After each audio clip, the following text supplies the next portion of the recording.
Hello everyone, it's me, Clayton. I just finished watching Megan as my first big movie review of the year, and it's directed by Gerard Johnstone. Now, when it comes to January releases, a lot of them tend to be very poor in quality, or they just happen to be very by the numbers to the point where audiences really don't care about them that much, which is why they usually end up as both critical and financial failures, just like last year's The 355. Thankfully, Megan is probably not going to be one of those films, considering it happens to have a mix of horror and comedy that's pretty much seamless. But let's get to the story, shall we? The story revolves around this toy company that makes these Furby-like toys that happen to sell very well with children. But when a little girl named Katie ends up losing her parents in an accident, she ends up living with her aunt, and her aunt happens to be working on a specific project that's supposed to revolutionize the toy industry. This toy is known as Megan, and it's a robot that happens to learn about a child at a very advanced rate and happens to feel more like a companion more so than a plaything. But when Megan's AI, as expected, is a little too good, considering that she tries to make Katie happy no matter what.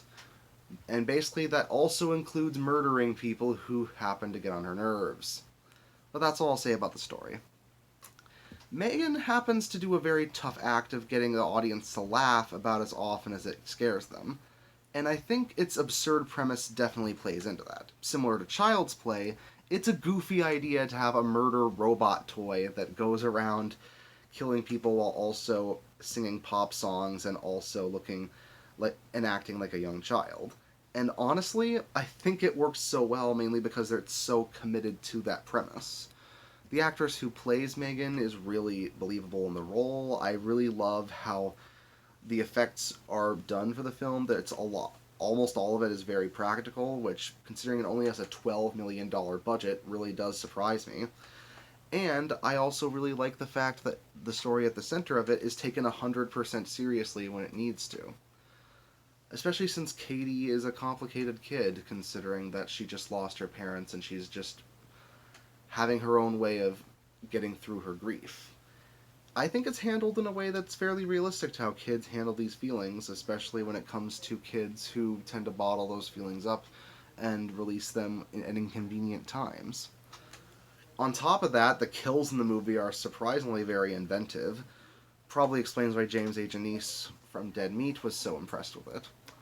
On top of that, I genuinely think that the pop songs that are used throughout the film and the various parodies of other toy commercials are effective when it comes to satirizing toy companies in general and the amount of stuff that toy companies will allow to go wrong as long as it means selling a really good product, or at least a product that they think will sell.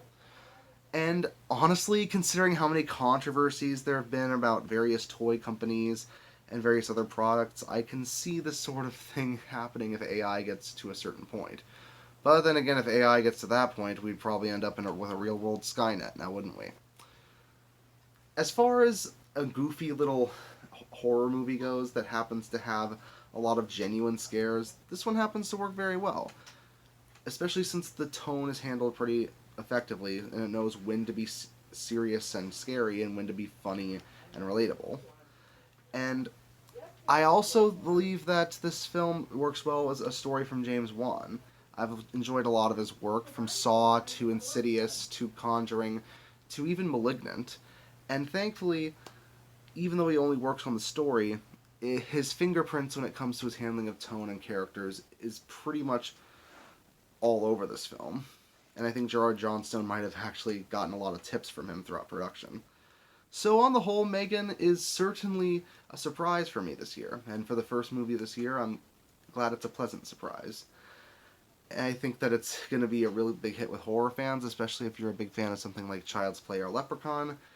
And I do think that fans of Blumhouse Productions films should get a kick out of it too. So I think I'll give it an 8.5 out of 10. See you next time.